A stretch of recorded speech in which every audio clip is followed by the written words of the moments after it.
أعوذ بالله من الشيطان الرجيم. بسم الله الرحمن الرحيم. والنجم إذا هوى ما ضل صاحبكم وما غوى وما ينطق عن الهوى إن هو إلا وحي يوحى. علمه شديد القوى ذو مرة فاستوى وهو بالأفق الأعلى ثم دنا فتدلى فكان قاب قوسين أو أدنى فأوحى إلى عبده ما أوحى ما كذب الفؤاد ما رأى أفتمارونه على ما يرى ولقد رآه نزلة أخرى عند سدرة المنتهى عندها جنة المأوى إذ يغشى السدرة ما يغشى ما زاغ البصر وما طغى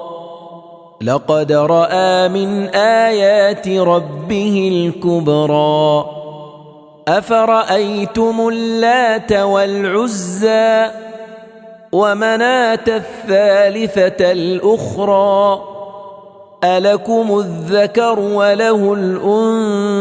الأنثى تلك إذا قسمة ضيزى إن هي إلا أسماء سميتموها أنتم وآباؤكم ما أنزل الله بها من سلطان إن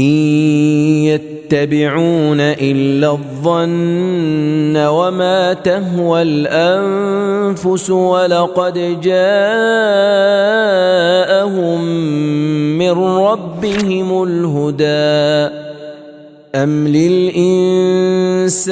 ما تمنى فلله الآخرة والأولى وكم من ملك في السماوات لا تغني شفاعتهم شيئا إلا من بعد أن يأذن الله لمن يشاء ويرضى إن الذين لا يؤمنون بالآخرة ليسمون الملائكة تسمية الأنثى وما لهم به من علم إن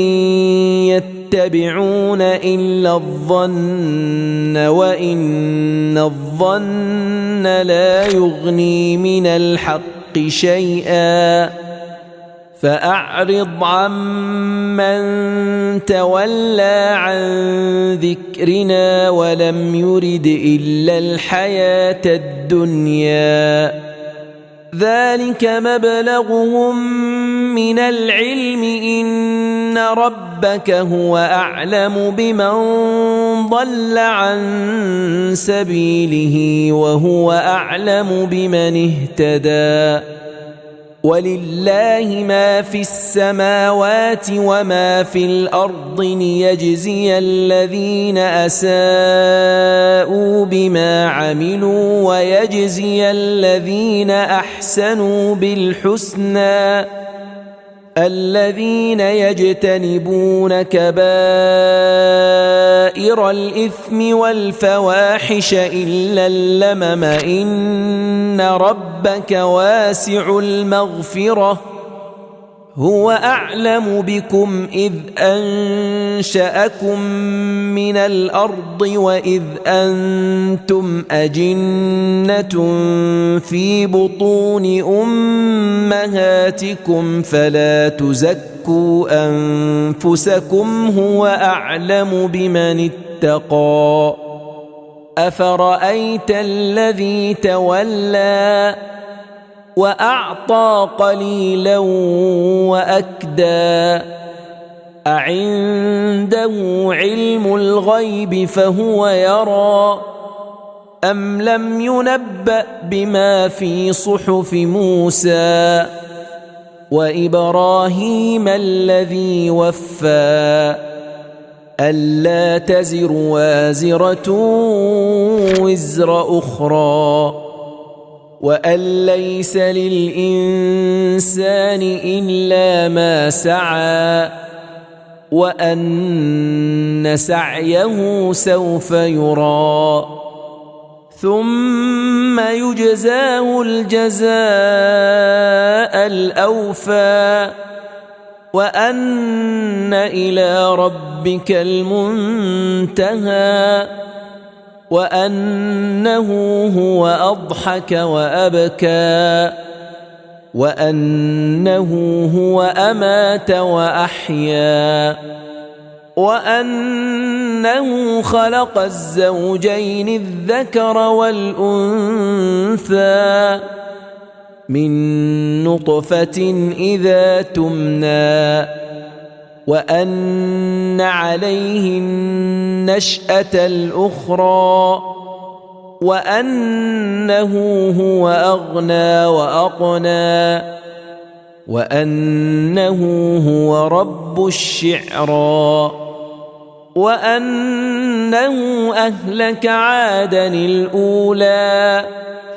وثمود فما أبقى وقوم نوح من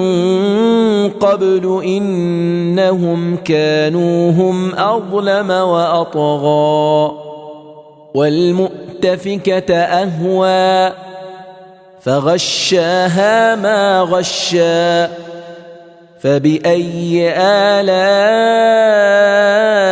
ربك تتمارى هذا نذير من النذر الأولى أزفت الآزفة ليس لها من دون الله كاشفة أفمن هذا الحديث تعجبون وتضحكون ولا تبكون وأنتم سامدون فاسجدوا لله واعبدوا